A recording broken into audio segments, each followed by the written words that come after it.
এগুলো কোনো গাল গল্প নয়, কোনো কেচ্ছা কাহিনী নয়, এগুলো কিন্তু ইসরায়েলি রিওয়ায়াতও নয়, সহিহ হাদিস। এগুলা নবী সাল্লাল্লাহু আলাইহি ওয়াসাল্লাম হাদিসগুলো বলেছেন, এক সরিষা দানা পরিমাণ মিথ্যা নাই এখানে। এখান থেকে বলতে যাচ্ছিলাম, দোয়া কবুলের অন্যতম একটা উপায় হচ্ছে আপনি কোনো ভালো কাজ করেন গোপনে, যেটা আল্লাহ ছাড়া কেউ জানে না, ওর ওসিলা করে আপনি আল্লাহর কাছে যান, দোয়া কবুল হবে ইনশাআল্লাহ। আরেকটা অপশন হচ্ছে আল্লাহ পাকের যে নাম এবং সিফতগুলো আছে এগুলোকে ওসিলা করে দোয়া করা।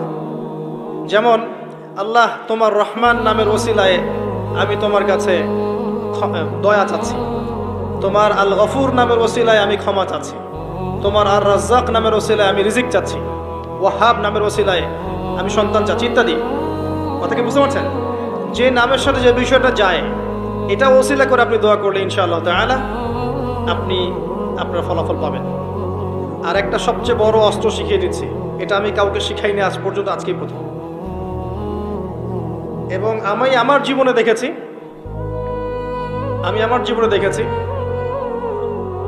এই ওসিলা করে যা চেয়েছি পাইনি এমন কোনোদিনও যায় নাই, আলহামদুলিল্লাহ।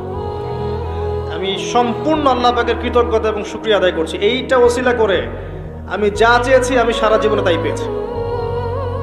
এবং আমি বিশ্বাস করি আমি যা পেয়েছি, এই বয়সে আমি যা পেয়েছি আল্লাহ পাক কোটি কোটি মানুষকে তা দেন নাই, এটা আমি বিশ্বাস করি। এই বয়সে আমি যা পেয়েছি আল্লাহ পাক আমাকে যা দিয়েছেন, যত দিয়েছেন, কোটি কোটি মানুষকে আল্লাহ পাক তা দেন নাই, আমি এমনটাই মনে করি। আমি কি শিখাই দেব সেটা? আপনি আল্লাহ পাকের তাওহীদের ওসিলা দিয়ে দোয়া করেন। দোয়া করতে করতে আল্লাহকে বলেন, আল্লাহ তোমার তাওহীদের কালিমা লা ইলাহা ইল্লাল্লাহ এর ওসিলা করে তোমার কাছে আমি চাচ্ছি, আপনি পাবেন ইনশাআল্লাহ। যদি আপনার রিজিক হালাল হয়, যদি আপনার আকীদায় শিরক না থাকে, যদি আপনার আমলে বেদাত না থাকে, ইনশাআল্লাহ পাবেন। এরপরেও দুটা কথা আছে, সেটা হলো যদি দেখেন পান নাই, ইনস্ট্যান্ট পান নাই, মনে করবেন না দোয়া কবুল হয় নাই।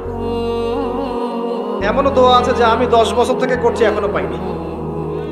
এমনও দোয়া আছে আমি নিজেই 10 বছর থেকে করছি, আমার কাছে মনে হয় 2009-10 সাল থেকে আমি করছি, এখন পর্যন্ত পাইনি, ইনশাআল্লাহ পাবো। তো ইনস্ট্যান্ট সব পেতে হবে এমন নয়। যদি দেখেন পান নাই, তার মানে 3টা বিষয় ঘটেছে। একটা, বান্দা দোয়া করেছে, সাথে সাথে কবুল করা হয়নি, আপনাকে এটা উপযুক্ত সময় দেয়া হবে ইনশাআল্লাহ। 2 নাম্বার, এই যে আপনি আল্লাহর কাছে চেয়েছেন, এর ওসিলায় আল্লাহ পাক আপনার আমল, আপনার তাকদীর থেকে কোনো বিপদ আপদ সরিয়ে দিয়েছে, আপনি বুঝতে পারেননি। আপনি দোয়া করেছেন, হয়তো মনে হচ্ছে আপনি পান নাই, কিন্তু এর ওসিলায় আল্লাহ পাক আপনার তাকদীর থেকে কোনো বিপদকে মিটিয়ে দিয়েছে, আপনি বুঝতে পারেননি। আরেকটা হচ্ছে